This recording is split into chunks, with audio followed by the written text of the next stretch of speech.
Oh, hey, what's up? My name's Jon Solo, and I'm a gargoyle. But I wasn't born this way.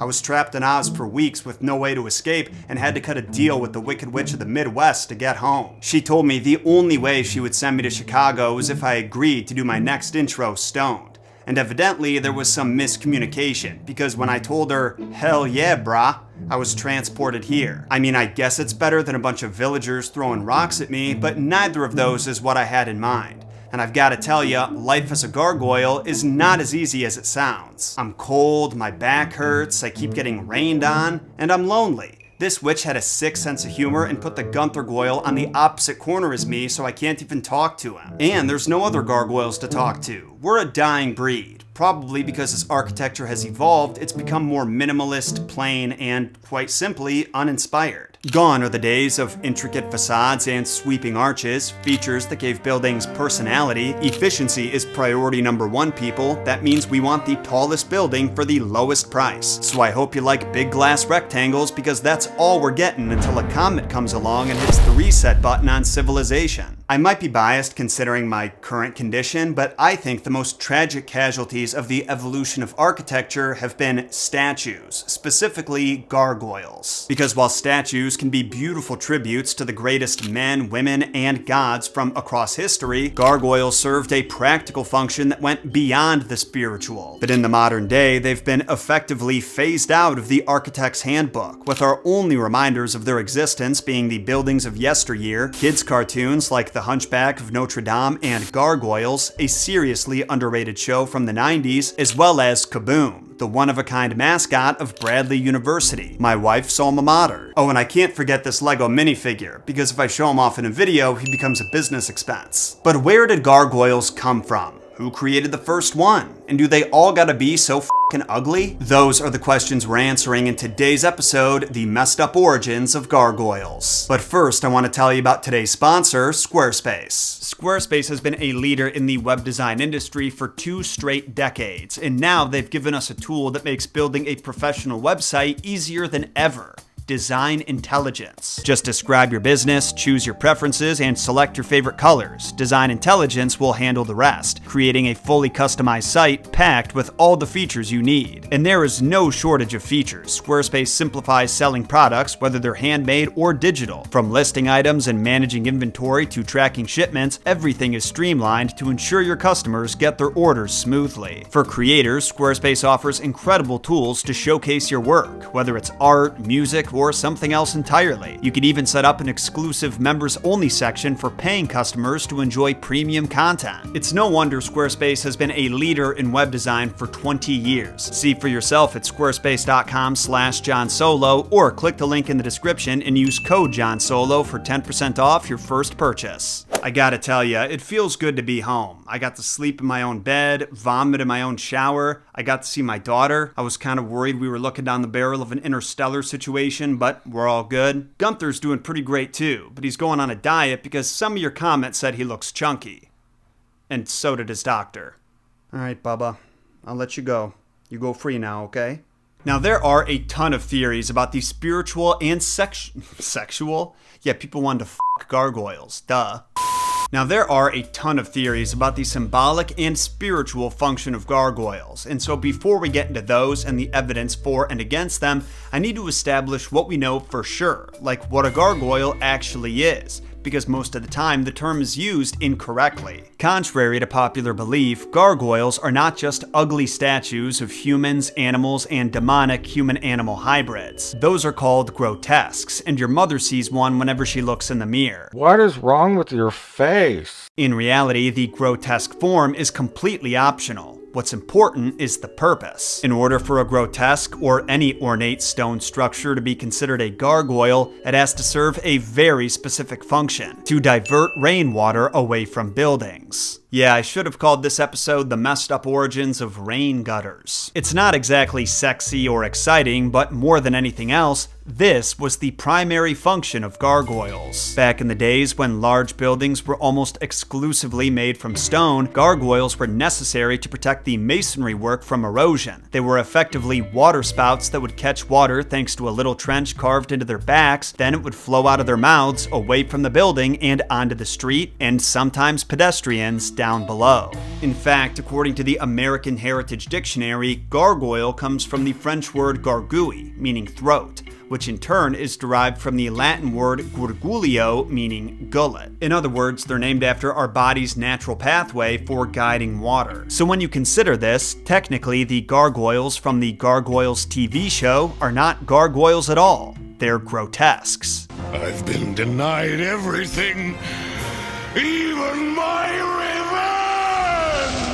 But the ones from Hunchback of Notre Dame are pretty accurate. Judging by the streaks of rain that stain their bodies, my guess is they used to be attached to the cathedral but broke off somehow. Archaeologists have found remains of gargoyles dating back to the ancient Greeks and Egyptians, who put them on their sacred temples. Those goyles usually took the form of lions, and we actually got to see a few firsthand on the Messed Up Origins field trip this September at the sanctuary of Asclepius. The trend of animal gargoyles continued to the medieval period, and to this day, you can still see the oldest medieval gargoyles that archaeologists have found on the Notre Dame Cathedral and the Lyon Cathedral in France, dated to roughly 1200 CE and 1225 CE respectively. Some are in the shapes of fierce beasts like hippos, oxen, and rhinos, not much different than what they had in ancient Greece and Egypt, but there are also animal hybrids, disfigured humans, and demon goyles with wings and horns, which seem like they originated with Christian architecture. Now, before anyone comments, I want to be clear that while Greece and Egypt had plenty of animal hybrids in their mythology, the Chimera and Sphinx to name just two, we haven't found any gargoyles modeled after them. That's why I say the hybrids and otherworldly creatures came from the Christians. But that raises a question. Why? Why did they choose to adorn their buildings with these hideous monstrosities instead of the glorious and proud lions like the Greeks and Egyptians? You might be surprised to hear that there was a church leader in the 12th century, a saint no less, who posed the very same question. But St. Bernard phrased it so eloquently that I've just gotta read it to you word for word. What are these fantastic monsters doing in the cloisters under the very eyes of the brothers as they read? What is the meaning of these unclean monkeys, these savage lions and monstrous creatures? To what purpose are here places these creatures, half beast, half man, or these spotted tigers? I see several bodies with one head and several heads with one body. Here is a quadruped with a serpent's head, there a fish with a quadruped's head. There again an animal, half horse, half goat. Surely, if we do not bush for such absurdities, we should at least regret what we have spent on them. Makes me glad I can't read.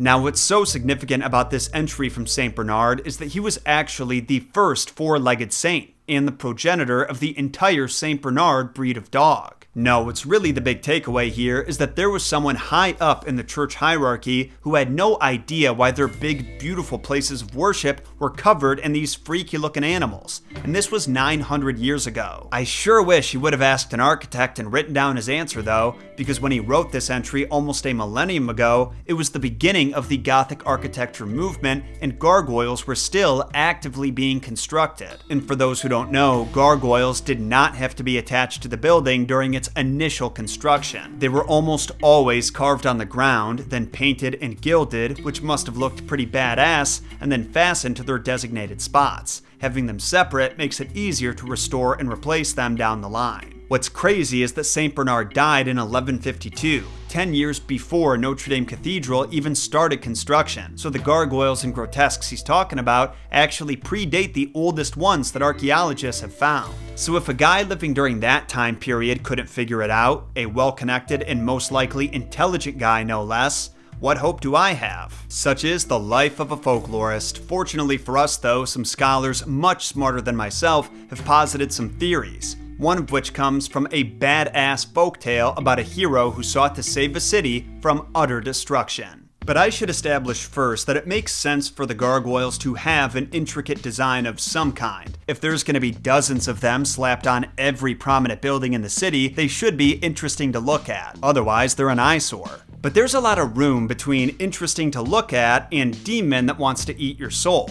So why is that what they settled on? One theory that I kinda like is that their scary designs were intended to ward off evil spirits and guard whatever riches the church had squirreled away. Art historian Janetta Rebold Benton describes them as sacred scarecrows to scare the devil away in her book Holy Terrors: Gargoyles on Medieval Buildings. Some may have believed that demons looking to infiltrate the area and cause some chaos would either be scared away by the gargoyles or assume that some fellow evil creatures had already taken up residence there and would avoid attacking the building. And if not demons, maybe they were meant to intimidate their mortal enemies, like how in the beginning of the Gargoyles movie, the Vikings are superstitious about the gargoyles coming alive at night and kicking their asses. Tucking a castle full of gargoyles near nightfall. This is crazy, and Hakon knows it. And it turns out they were right. You are trespassing. Another possibility Benton proposes is that the demonic, dragon-like gargoyles symbolized evil forces like temptations and sins lurking just outside of the church's sanctuary. They reminded the pedestrians who passed them by that their safety from such transgressions was guaranteed inside the church. Usually there'd be grotesque figures inside as well, but those may have represented monsters who redeemed themselves by formerly serving as waterspouts on the outside. Yet another idea Benton suggests is that Christianity adopted the grotesque design for gargoyles in part as a way to appeal to pagans. They would incorporate deities that were too important to these heathens to fully eradicate, just to show them that Christianity wasn't so different after all. This is similar to other strategies the church used, like co-opting the pagan winter solstice celebration by scheduling Christmas during that time and then incorporating Yuletide traditions into Christmas. Some of the symbols that we see in medieval gargoyles also had significance in certain pagan religions. Disembodied heads were collected and worshipped by 5th century Celtic warriors after battle. The odd combos of anatomy and different species represent the chaos that pagan religions intended to confront and overcome, and the gaping mouths were a common symbol for devouring giants, which exist in a number of pagan religions. Now real quick, I want to reiterate what I just said to make sure we're all on the same page. Gargoyles, as we think of them today, the grotesque kind, likely originated with medieval Christians who thought they would protect them from evil spirits, intimidate their enemies, and or incentivize pagans to join their religion. There are elements of these grotesque gargoyles that originated as pagan symbols, but as far as we know, the pagans did not incorporate those symbols into their own gargoyles. The only pagan gargoyles we have are the animal heads from Greece and Egypt that represented qualities those societies valued, like strength. All this being said, there is one other possible source of inspiration for the grotesque gargoyles: the legend of Saint Romanus, or Saint Romain, as some people know him. Back in the 7th century, an archbishop of France came across the town of Rouen, which had been terrorized by a dragon called La Gargouille, lurking in the caves near the river Seine. Whenever the beast emerged, it would destroy farmland, knock over buildings, and devour any man, woman, or child it laid its eyes on. After being terrorized for years, the residents of Rouen sought to placate the dragon by routinely offering live sacrifices, usually in the form of criminals. But after another few years passed and the crime rate plummeted to somewhere around 0%, they wanted to stop. When the rough and rowdy Romanus heard about this, he told the residents not to fear. He could help them, and the only price they'd have to pay would be to give their souls to God. Also, a lot of hard manual labor. Romanus proposed that if he deal with the dragon for Rouen, then its citizens must all convert to Christianity, be baptized, and build a church. And so they agreed, because evidently they are not good negotiators. I know some of you would say that was a good deal, but the working conditions were just awful. It was long, strenuous hours, the builders weren't allowed to eat or use the bathroom. Wait, never mind, that was an Amazon warehouse I was reading about. Anyway, the archbishop gathered up all of his exorcism gear and then tried to recruit one of the citizens to visit the dragon with him so someone could witness how saints make easy work out of dragons.